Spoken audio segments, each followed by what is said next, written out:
हरे कृष्णा, जय श्री हरि। प्रिय श्रोतागण, आप सभी को शरद पूर्णिमा की हार्दिक शुभकामनाएं। प्रिय श्रोतागण, आज शरद पूर्णिमा के शुभ अवसर पर सुनेंगे श्री सत्यनारायण व्रत कथा। तो प्रेम से बोले सत्यनारायण भगवान की जय, गौरी पुत्र गणेश की जय, जय श्री हरि।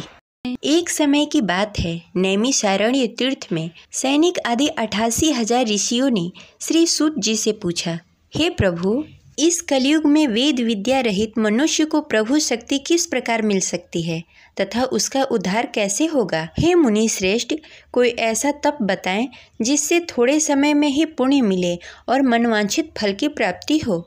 इस प्रकार की कथा सुनने की हम इच्छा रखते हैं। सर्वशास्त्रों के ज्ञाता श्री सूत जी बोले, हे वैष्णव पूज्य, आप सभी ने प्राणियों के हित की बात पूछी है, इसलिए मैं एक ऐसे श्रेष्ठ व्रत को आप लोगों को बताऊंगा जिसे नारद जी ने लक्ष्मी नारायण से पूछा था और लक्ष्मीपति ने मुनि श्रेष्ठ नारद जी से कहा था। आप इसे ध्यानपूर्वक सुनिए। एक समय की बात है, योगी राज नारद जी दूसरे के हित की इच्छा के लिए अनेकों लोकों में घूमते हुए मृत्यु लोक में आ पहुँचे। यहाँ उन्होंने अनेक योनियों में जन्मे प्रायः सभी मनुष्य को अपने कर्मों द्वारा अनेक दुखों से पीड़ित देखा। उनका दुख देखकर नारद जी सोचने लगे, कैसा यत्न किया जाए जिसके करने से निश्चित रूप से मानव के दुख का अंत हो जाए। इस विचार पर मनन करते हुए वह विष्णु लोक में गए। वहाँ वह देवों के इष्ट भगवान नारायण की स्तुति करने लगे, जिनके हाथों में शंख, चक्र, गदा और पद्म थे, गले में वरमाला पहने हुए थे। स्तुति करते हुए नारद जी बोले, हे भगवान, आप अत्यंत शक्ति से संपन्न हैं। मन तथा वाणी भी आपको नहीं पा सकती है। आपका आदि, मध्य और अंत नहीं है। निर्गुण स्वरूप सदृश्य के कारण भक्तों के दुख को दूर करने वाले आपको मेरा नमस्कार है। नारद जी की स्तुति सुनकर भगवान विष्णु बोले, हे मुनि श्रेष्ठ, आपके मन में क्या बात है? आप किस काम के लिए पधारे हैं? उसे निसंकोच कहिए। इस पर नारद जी बोले, हे प्रभु, मृत्यु लोक में अनेक योनियों में जन्मे मनुष्य अपने कर्मों द्वारा अनेक दुखों से दुखी हो रहे हैं। हे नाथ, आप मुझ पर दया रखते हैं, तो आप बताइए कि वो मनुष्य थोड़े प्रयास से अपने दुखों से कैसे छुटकारा पा सकते हैं। श्री हरि बोले, हे नारद, मनुष्यों की भलाई के लिए तुमने बहुत अच्छी बात पूछी है, जिसके करने से मनुष्य मोह से छूट जाता है। वह बात मैं तुमसे कहता हूँ, उसे सुनो। स्वर्गलोक और मृत्युलोक दोनों में एक दुर्लभ उत्तम व्रत है जो पुण्य देने वाला है। आज प्रेमवश होकर मैं तुमसे कहता हूँ, ध्यानपूर्वक सुनो। श्री सत्यनारायण भगवान का यह व्रत अच्छी तरह विधि विधान पूर्वक करने से मनुष्य तुरंत ही यहाँ सुख भोग कर मरने पर मोक्ष पाता है। श्री हरि की वचन सुनकर नारद जी बोले कि उस व्रत का क्या फल है और उसका विधान क्या है? यह व्रत किसने किया था? इस व्रत को किस दिन करना चाहिए? सभी कुछ विस्तार पूर्वक बताइए। नारद जी की बात सुनकर श्री हरि बोले, दुख व शोक को दूर करने वाला यह व्रत सभी स्थानों पर विजय दिलाने वाला है। मानव को भक्ति और श्रद्धा के साथ शाम को श्री सत्यनारायण की पूजा धर्मपरायण होकर ब्राह्मणों और बंधुओं के साथ करनी चाहिए। भक्ति भाव से ही नैवेद्य, केले का फल, घी, दूध, गेहूं का आटा, गेहूं के स्थान पर साठी का आटा, शक्कर और गुड़ लेकर सभी भक्षण योग्य पदार्थों को मिलाकर भगवान का भोग बनाएं। ब्राह्मणों सहित बंधु बांधवों को भी भोजन कराएं। इसके बाद स्वयं भोजन करें। भजन कीर्तन के साथ भगवान के भक्ति में लीन हो जाएं। इस तरह से सत्यनारायण भगवान का व्रत करने पर मनुष्य की सारी इच्छाएं निश्चित रूप से पूरी होती है। इस कली काल अर्थात कलयुग में मृत्यु लोक में मोक्ष का यही एक सरल उपाय बताया गया है। इस प्रकार श्री सत्यनारायण व्रत कथा का प्रथम अध्याय संपन्न हुआ। तो प्रेम से बोलिए सत्यनारायण भगवान की जय। श्री सत्यनारायण कथा के दूसरे अध्याय के अनुसार श्री सूत जी बोले, हे ऋषियों, जिसने पहले समय इस व्रत को किया था उसका इतिहास कहता हूँ, ध्यान से सुनो। सुंदर काशीपुर नगरी में एक अत्यंत निर्धन ब्राह्मण रहता था। भूख प्यास से परेशान होकर वह धरती पर घूमता रहता। ब्राह्मणों से प्रेम करने वाले भगवान ने एक दिन ब्राह्मण का वेश धारण करके उसके पास जाकर पूछा, हे विप्र, नित्य दुखी होकर तुम पृथ्वी पर क्यों घूमते हो? दीन ब्राह्मण बोला, मैं निर्धन ब्राह्मण हूँ, भिक्षा के लिए धरती पर घूमता हूँ। हे भगवान, यदि आप इसका कोई उपाय जानते हो तो बताएं। वृद्ध ब्राह्मण कहता है, हे विप्रय, सत्यनारायण भगवान मनोवांछित फल देने वाले हैं, इसलिए तुम उनका पूजन करो। इसे करने से मनुष्य सभी दुखों से मुक्त हो जाता है। वृद्ध ब्राह्मण बनकर आए सत्यनारायण भगवान उस निर्धन ब्राह्मण को व्रत का सारा विधान बताकर अंतर्ध्यान हो गए। ब्राह्मण मन ही मन सोचने लगा कि जिस व्रत को वृद्ध ब्राह्मण करने को कहा गया है, मैं उसे जरूर करूँगा। यह निश्चय करने के बाद उसे रात में नींद नहीं आई।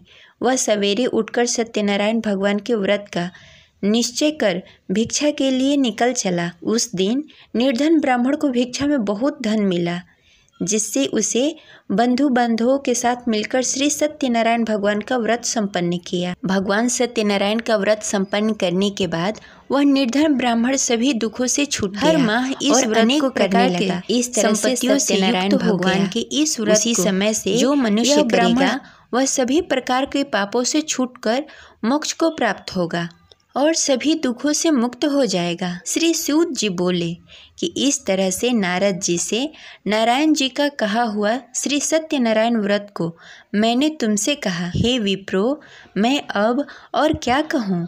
ऋषि बोले, हे मुनिवर, संसार में उस विप्र से सुनकर और किस किस ने इस व्रत को किया, हम सब इस बात को सुनना चाहते हैं। इसके लिए हमारे मन में श्रद्धा का भाव है। श्री सूत जी बोले, हे मुनियों, जिस जिसने इस व्रत को किया वह सब सुनो। एक समय वही विप्र धन और ऐश्वर्य के अनुसार अपने बंधु बांधवों के साथ इस व्रत को करने को तैयार हुआ। उसी समय एक लकड़ी बेचने वाला बूढ़ा आदमी आया और लकड़ियां बाहर रखकर अंदर ब्राह्मण के घर में आ गया। प्यास से दुखी वह लकड़हारा उसको व्रत करते देख विप्र को नमस्कार कर पूछने लगा कि आप यह क्या कर रहे हैं तथा इसे करने से क्या फल मिलेगा, कृपया करके मुझे बताइए। ब्राह्मण ने कहा कि सब मनोकामनाओं को पूरा करने वाला यह सत्यनारायण भगवान का व्रत है। इनकी कृपा से ही मेरा घर धन्य धान्य आदि से भरा हुआ है। विप्र से सत्यनारायण व्रत के बारे में जानकर लकड़हारा बहुत प्रसन्न हुआ। चरणामृत लेकर वह प्रसाद खाने के बाद वह अपने घर गया। लकड़हारे ने अपने मन में संकल्प लिया कि आज लकड़ी बेचकर जो धन मिलेगा उसी से श्री सत्यनारायण भगवान का उत्तम व्रत करूँगा। मन में इस विचार को लेकर बूढ़ा आदमी सिर पर लकड़ियाँ रखकर नगर में बेचने गया। जहाँ धनी लोग ज़्यादा रहते थे, उस नगर में उसे अपनी लकड़ियों का दाम पहले से 4 गुना अधिक मिला। बूढ़ा व्यक्ति प्रसन्नता के साथ दान लेकर केले, शक्कर, घी, दूध, दही और गेहूं का आटा लेकर श्री सत्यनारायण भगवान के व्रत की अन्य सामग्री लेकर अपने घर को गया। वहां उसने अपने बंधु बांधवों को बुलाकर विधि विधान से श्री सत्यनारायण भगवान का पूजन और व्रत किया। इस व्रत के प्रभाव से वह बूढ़ा लकड़हारा धन, पुत्र आदि से युक्त होकर संसार के समस्त सुख भोगकर अंतकाल में बैकुंठ धाम को चला गया। इस प्रकार श्री सत्यनारायण कथा के दूसरी अध्याय संपन्न हुई। तो प्रेम से बोलिए श्री सत्यनारायण भगवान की जय। सत्यनारायण व्रत कथा के तीसरी अध्याय के अनुसार श्री सूत जी बोले, हे मुनि श्रेष्ठो, अब आगे की कथा कहता हूँ। पहले समय में उल्कामुख नामक एक बुद्धिमान राजा था। वह सत्यवक्ता और जितेंद्रिय था। प्रतिदिन देव स्थान पर जाकर और निर्धनों को धन देकर उसके कष्ट दूर करता था। उसकी पत्नी कमल के समान मुख वाली तथा सती सावित्री थी।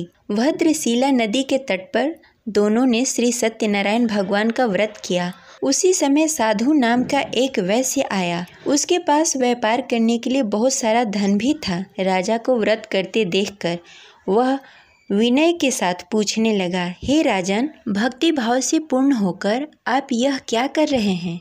मैं सुनने के लिए इच्छुक हूँ, आप मुझे बताइए। राजा बोला, हे साधु, अपने बंधु बांधवों के साथ पुत्रादि आदि प्राप्ति के लिए यह महाशक्तिशाली श्री सत्यनारायण भगवान का व्रत और पूजन कर रहा हूँ। राजा के वचन सुनकर साधु आदर के साथ बोला, हे राजन, मुझे इस व्रत का सारा विधान कहिए। आपके कथानुसार मैं भी इस व्रत को करूँगा। मेरी भी संतान नहीं है और इस व्रत को करने से निश्चित रूप से मुझे संतान की प्राप्ति होगी। राजा से सारा व्रत का विधान सुनकर व्यापार से निवृत्त होकर वह अपने घर गया। साधु वैश्य ने अपने पत्नी को संतान देने वाला इस व्रत का वर्णन कहकर सुनाया और कहा कि जब मेरी संतान होगी तब मैं इस व्रत को करूँगा। साधु ने इस तरह से वचन कर अपनी पत्नी लीलावती से कही। एक दिन लीलावती पति के साथ आनंदित हो संसारिक धर्म में पवित्र होकर श्री सत्यनारायण भगवान की कृपा से गर्भवती हुई। 10वें महीने में उसके गर्भ से एक सुंदर कन्या ने जन्म लिया।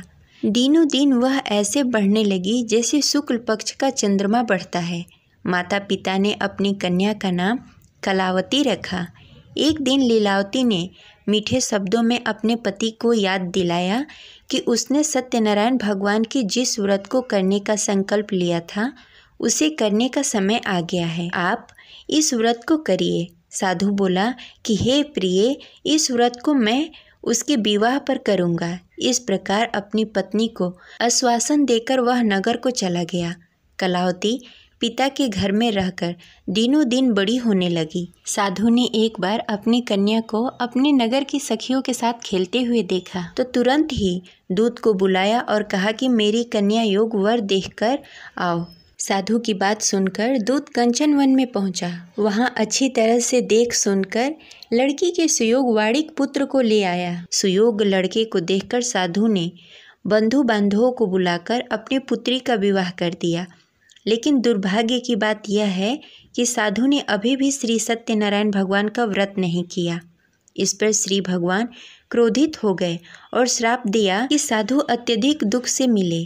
अपने कार्य में कुशल साधु बनिया जमाई को लेकर समुद्र के पास स्थित होकर रत्नसारपुर नगर में गया।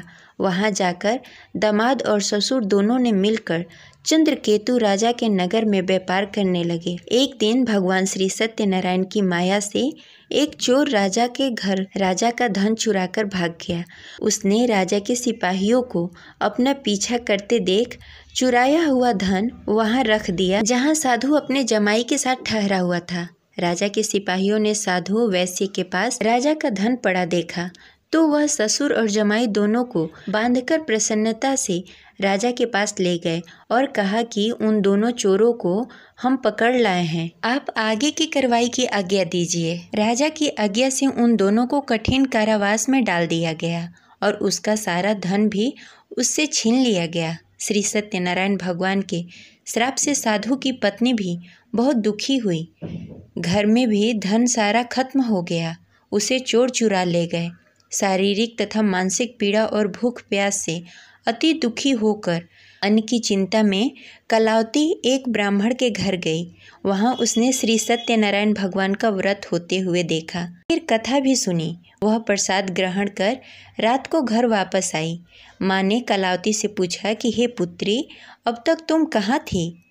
तेरे मन में क्या है? कलावती ने अपनी माँ से कहा कि हे माँ, मैंने एक ब्राह्मण के घर श्री सत्यनारायण भगवान का व्रत देखा। कन्या के वचन सुनकर लीलावती भगवान के पूजन की तैयारी करने लगी। लीलावती ने परिवार और बंधुओं सहित श्री सत्यनारायण भगवान का पूजन किया और उससे वर मांगा कि मेरे पति और जमाई शीघ्र घर आ जाएं। साथ ही यह भी प्रार्थना की कि हम सबके अपराध को क्षमा कीजिए। श्री सत्यनारायण भगवान इस व्रत से संतुष्ट हो गए और राजा चंद्रकेतु के सपने में दर्शन देकर कहा कि हे राजन, तुम उन दोनों वैश्यों को छोड़ दो और तुमने जो उसका धन लिया है उसे वापस कर दो। अगर तुमने ऐसा नहीं किया तो मैं तुम्हारा धन, राज्य, संतान सभी को नष्ट कर दूंगा। राजा को यह सब कहकर भगवान अंतर ध्यान हो गए। प्रातःकाल सभा में राजा ने अपना सारा सपना सबको सुनाया। फिर बोले कि वड़िक पुत्रों को कैद से मुक्त कर सभा में लाओ। दोनों ने आते ही राजा को प्रणाम किया। राजा मीठी वाणी में बोला कि हे महानुभाव, भाग्यवश ऐसा कठिन दुख तुम्हें प्राप्त हुआ है, लेकिन अब तुम्हें कोई भय नहीं है। ऐसा कहकर राजा ने उन दोनों को नए वस्त्र आभूषण भी पहनाए और जितना धन उनका लिया था उसे दुगना धन वापस कर दिया। दोनों वैश्य अपने घर को चले गए। इस प्रकार सत्यनारायण व्रत कथा की तीसरी अध्याय संपन्न हुई। तो प्रेम से बोलिए भगवान सत्यनारायण की जय। सत्यनारायण कथा के चौथे अध्याय के अनुसार सूत जी बोले, वैश्य ने मंगलाचार कर अपनी यात्रा प्रारंभ की और अपने घर की ओर चल पड़ा। उसके थोड़ी दूर जाने के बाद एक दंडी वेशधारी श्री सत्यनारायण ने उससे पूछा, हे साधु, तेरे नाव में क्या है? अभिवाड़िक वड़िक हंसता हुआ बोला, हे दंडी, आप क्यों पूछते हैं? क्या धन लेने की इच्छा है? मेरे नाव में तो बेल और पत्ते भरे हुए हैं। वैश्य के कठोर वचन सुनकर भगवान बोले, तुम्हारा वचन सत्य हो। दंडी ऐसे वचन कह वहाँ से दूर चले गए। कुछ दूर जाकर समुद्र के किनारे बैठ गए। दंडी के जाने के बाद साधु वैश्य ने नित्य क्रिया के पश्चात नाव को ऊंची उठते देखकर अचंभा माना और नाव में बेल पत्ते आदि देखकर मूर्छित होकर जमीन पर गिर पड़ा। मूर्छा खुलने पर वह अत्यंत शोक में डूब गया। तब उसका दामाद बोला कि आप शोक न मनाएं, यह दंडी का श्राप है, इसलिए हमें उसके शरण में जाना चाहिए, तभी हमारी मनोकामना पूरी होगी। दामाद की बात सुनकर वह दंडी के पास पहुंचा और अत्यंत भक्ति भाव से नमस्कार करके बोला, मैंने आपसे जो असत्य वचन कहे थे उसके लिए मुझे क्षमा कर दें। ऐसा कहकर महान शोकातुल्य होकर रोने लगा। तब दंडी भगवान बोले, हे वड़िक पुत्र, मेरी आज्ञा से बार बार तुम्हें दुख प्राप्त हुआ है, तुम मेरी पूजा से विमुख हुआ। साधु बोला, हे भगवान, आपकी माया से ब्रह्मा आदि देवता भी अपने रूप को नहीं जानते, तब मैं अज्ञानी कैसे जान सकता हूँ? आप प्रसन्न होइए। अब मैं समर्थ के अनुसार आपकी पूजा करूँगा। मेरी रक्षा करो और पहले के समान नौका में धन भर दें। साधु वैश्य की भक्ति पूर्वक वचन सुनकर भगवान प्रसन्न हो गए और उसकी इच्छानुसार वरदान देकर अंतर्ध्यान हो गए। ससुर दामाद जब नाव पर आए तो नाव धन से भरी हुई थी। फिर वहीं अपने अन्य साथियों के साथ सत्यनारायण भगवान का पूजन कर अपने नगर को चल दिए। जब नगर के नज़दीक पहुँचे तो दूत को घर पर खबर करने के लिए भेज दिया। दूत साधु की पत्नी को प्रणाम कर कहता है, मालिक अपने दामाद सहित नगर के निकट आ गए हैं। दूत की बात सुनकर साधु की पत्नी लीलावती ने बड़े हर्ष के साथ सत्यनारायण भगवान का पूजन कर अपनी पुत्री कलावती से कहा कि मैं अपने पति के दर्शन को जाती हूँ, तू कार्य पूर्ण कर शीघ्र आ जाना। माता के ऐसे वचन सुनकर कलावती जल्द से प्रसाद छोड़कर अपने पति के पास चली गई। प्रसाद की अवहेलना के कारण श्री सत्यनारायण भगवान रुष्ट हो गए और नाव सहित उसके पति को नाव में डुबो दिया। कलावती अपने पति को ना पाकर रोती हुई जमीन पर गिर पड़ी। नौका को डूबा हुआ देखकर वह कन्या को रोता देख साधु दुखी होकर बोला कि हे प्रभु, मुझसे तथा मेरे परिवार से जो भूल हुई है उसे क्षमा करें। साधु की दीन वचन सुनकर श्री सत्यनारायण भगवान प्रसन्न हो गए और आकाशवाणी हुई, हे साधु, तेरी कन्या मेरी प्रसाद को छोड़कर आई है, इसलिए उसका पति अदृश्य हो गया है। यदि घर जाकर प्रसाद खाकर लौटती है तो उसे उसका पति अवश्य मिलेगा। ऐसी आकाशवाणी सुनकर कलावती घर पहुंचकर प्रसाद ग्रहण करती है और फिर आकर अपने पति के दर्शन करती है।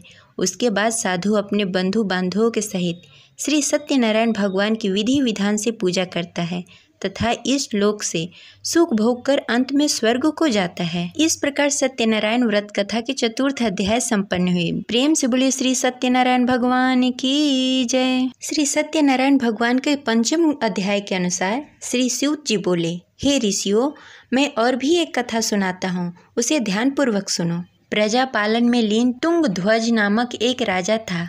उसने भी भगवान का प्रसाद त्याग कर बहुत दुख सहन किया। एक बार वन में जाकर वन्य पशुओं को मारकर वह बड़ के पेड़ के नीचे आया।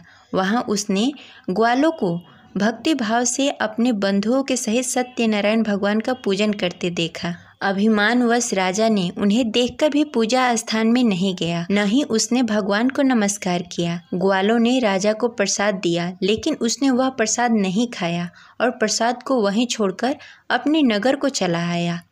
जब वह नगर में पहुंचा तो वहां सब कुछ तहस नहस हो गया था। वह शीघ्र ही समझ गया कि यह सब भगवान ने ही किया है।